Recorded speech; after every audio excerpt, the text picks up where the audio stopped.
I had spent the evening at my best friend Claire's daughter's birthday party. The house was filled with laughter, the sound of children running from room to room, and the aroma of cake and fried snacks. It had been a long day, but I enjoyed myself more than I thought I would. Life as a single mother could be draining, and it was rare for me to let myself relax and enjoy a night out. As the party wound down, I hugged Claire tightly and promised to come over soon, feeling lighter than I had in weeks. Driving home, I thought about the day. My son, Ethan, was 9, and his presence filled my home with both joy and chaos. I loved him more than anything, yet being a single parent was no easy task. I had been so preoccupied with the party preparations and talking with friends that I had almost forgotten to check in with him before leaving. I told myself I'd make it up to him, perhaps with his favorite pancakes in the morning. When I finally pulled into the driveway, the house was quiet. Too quiet. That's when I saw him, Ethan, sitting at the kitchen table, drawing quietly, his small brow furrowed in concentration. I smiled, expecting the usual greeting of, "Hi, Mom." Or, "Did you have fun?" But the smile that met me was distant, and the way he looked at me made my stomach twist. There was something in his eyes that unsettled me. "Hey, buddy," I said, stepping into the kitchen and setting down my bag. "Did you have a good evening?" He didn't respond immediately. Instead, he kept staring at his drawing as if it were the most important thing in the world. I knelt beside him and gently touched his shoulder. "Ethan, what's wrong?" He lifted his head slowly, his green eyes serious and solemn beyond his years. "Mom, why did you go to that party and not take me?" His voice was soft but firm, carrying a weight that made me freeze in place.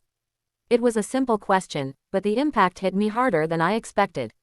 My mind raced, trying to find the right words, the right explanation that wouldn't make him feel abandoned. I thought you wanted to stay home and relax," I began, my voice catching slightly. "You seemed tired this afternoon. I didn't think you'd want to go." But Ethan shook his head, and the way his small hands gripped the pencil made my heart ache. "No, Mom," he said quietly. "I wanted to go. I wanted to see Claire's party. I wanted to be with you. Why did you leave me here?" His words pierced me, and suddenly all the guilt and worry I had tried to bury throughout the evening surfaced like a tidal wave. I realized how careless I had been. I had been so focused on adult conversations and the comfort of being around friends that I had overlooked my son's feelings. And now, the price of that oversight was in his eyes: hurt, disappointment, and a quiet, aching sense of betrayal. I'm sorry, Ethan," I said, pulling him into a hug. "I didn't mean to hurt you. I thought I was doing what was best, but I see now I was wrong." He hugged me back tightly, and I could feel the tension in his small body, the weight of emotions he was trying not to let show. I kissed the top of his head and whispered, "I'll make it up to you, I promise." Ethan didn't say anything for a few moments. He just rested his head against my chest, and I could feel the steady rhythm of his breathing, hear the faint sniffles of a child trying to hold back tears. It was a quiet, intimate moment that I cherished, even amid the guilt I felt. "Mom," he said finally, his voice barely above a whisper, "I just want you to notice me. I want you to be here for me." His words left me shaken.